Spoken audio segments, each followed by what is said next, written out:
तर जय शिवराय मित्रांनो, मी तुमचा लाडका विशाल. तर आज नाही का डोकेश्वर टाकीला आलेलो होतो. तर हे बघू शकता तुम्ही इकडे नाही का पावसामध्ये आपण एकदा पण नव्हतं आलेलो बरं का. हे बघू शकता तुम्ही पावसामध्ये एकदम मस्त हिरो वातावरण दिसत आहे बरं का इथं.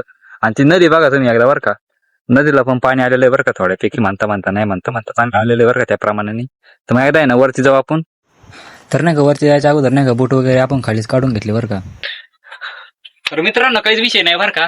पाहायला एक तर लागलेलं आहे, त्याच्यामुळे नाही का चालता येणार म्हणून बसून बसून चालू राहिले बा. आपल्याला अजून तिथं वरपर्यंत जायचं एक तर मोकारच्या पायऱ्या आहेत अजून. मग काय बोटा कोणी वरती जाऊ म्हणलं. तर मित्रांनो बघा कमानी विषय आलेलो आहे. आणि नाही म्हणता नाही का हे बघा तिथं पाणी गौर आलोय बरं का. इतकं भारी वाट राहिलंय ना, मस्त वाट राहिलं त्याच्यामुळे. तर हे बघा मित्रांनो आपण नाही का तिथे डोंगरावर आलेलो आहे बरं का, डायरेक्ट मंदिरावरती. तर नाही का मित्र नसं टिपटिप पाणी गळत होतं इथं, पूर्ण वल्ल झालेलं होतं, मस्त गार वाजत होतं बरं का, एकदम गार वातावरण. मग काय म्हणलं तुम्हाला एकदा बाहेरचं पण येऊन दाखवा. एकदम मस्त होतं बरं का, पूर्ण हिरवगार दिसत होतं तिथं. आणि इथं नाही का पाणी गळतच होतं बरं का नुसतं. मला ते पण तुम्हाला दाखवून घ्यावं.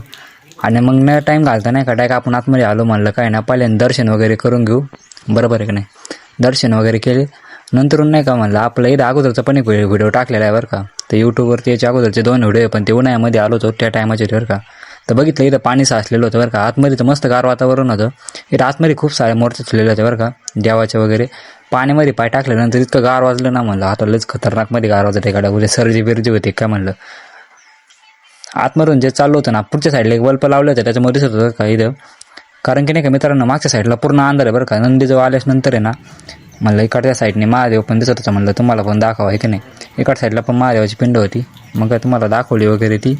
आणि त्या आतमध्ये पूर्ण पात्र होतं का, जसं की तुम्हाला व्हिडिओमध्ये दिसत असेल पूर्ण पाणी होतं. इथं जेवढं बाहेर आलं बघितलं मांजराचे पिल्लं वगैरे होते बरं का. आणि नंतरून आहे ना आतमधून पण आवाज येत होता मांजराचा. म्हणलं ते पण दाखवतो मला आहे की नाही. इथं नाही का पूर्णपणे खडक जो आहे का तो पाझरलेला होता.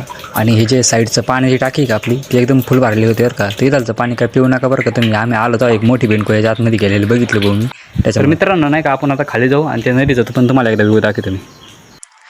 मग काय न टाईम घालता खाली आलो. हे माय पाय दुखायचे ऐवजी याचेच पाय दुखत होते बरं का. इथं गाडी काय आपली इतकी बारीक दिसत होती. वरती आलेलो होतो, याला म्हणलं वरून नको जाऊ नाही तर पडशीन. तेवढंच भाऊने उडी पण मारली बरं का. विरलचं बघितलं आम्ही खालच्या टायमाला मागचे चालू होतं ना, इथं बघितलं नव्हतं बरं का. तिथं नाही का एक महादेवाची पिंड आहे आतमध्ये पण. तर नाही टाईम घालता गाडी पिशी आलो बरं का आम्ही. आणि तिथून निघालून डायरेक्ट नदी जाऊ बरं का.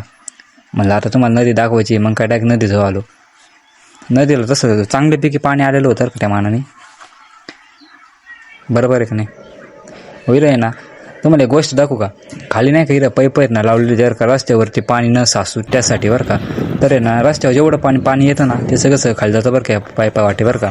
तर तुम्ही बघू शकता इथं डायरेक्ट खाली पाणी जातं टोटल. मग काय न टाईम घालता आम्ही डायरेक्ट नदीच्या साईडला आहे ना खालच्या साईडला आलो बरं का. तर बघा तुम्ही नदीला अजून काही एवढं पाणी नव्हतं आलेलं, पण कचरा जास्त दिसत होता का तिथं. तर आमचं राहून तेवढं डिस्कशन चाललेलं होतं हे नदीला पाणी कुठपर्यंत असेल. ते पुलाला नाही का अर्ध्या पुलापर्यंत शेवळ लागलेलं होतं. मग आम्ही त्याच्यावर अंदाज लावला की त्या अर्ध्या पुलापर्यंत पाणी येतं बरं का त्याचं. मग न टाईम घालता नाही का आम्ही तिथून डायरेक्ट निघालो, कारण की भूक लागलेली होती. मग काय आलो डायरेक्ट टाकळीमध्ये. तर मग आहे ना म्हणलं चला आता जेवण वगैरे करून घेऊ. मग काय जेवायला बसलो. भाऊनी ना बिल वगैरे दिलं बरं का तिथं. हां भावाला टाकलं पैशाला आणि तिथून डायरेक्ट निघालो. कारण की पावसाचं वातावरण झालेलं होतं ना, आपल्या पायाला पण लागलेलं होतं. कारण की त्याच्यामध्ये जर पाणी झालं ना ते थोडंसं काय ना आता बरं झालेलं आहे, नाही तर ते अजून वाढायचं आहे की नाही. मग न टाईम घालतं डायरेक्ट घराकडे निघालो. आणि साईडचं तुम्हाला जे दिसतंय का रस्त्याच्या इथं गजं लावलेली बरं का. एखादं याच्यात गुतलांब बोलायचं कामच झालं समजायचं. हां आणि ज्याचं बेवर तेच झालं. इथं पाऊस आल्यामुळे नाही का इथं झाडाखाली थांबलो आणि त्याच्यात ना अख्खा जाक वल्लं झालं. तुम्ही मागं बघू शकता किती पाऊस झाला तर डायरेक्ट अख्खा जाक पूर्ण वावर वगैरे फुल झाली तर की झाली.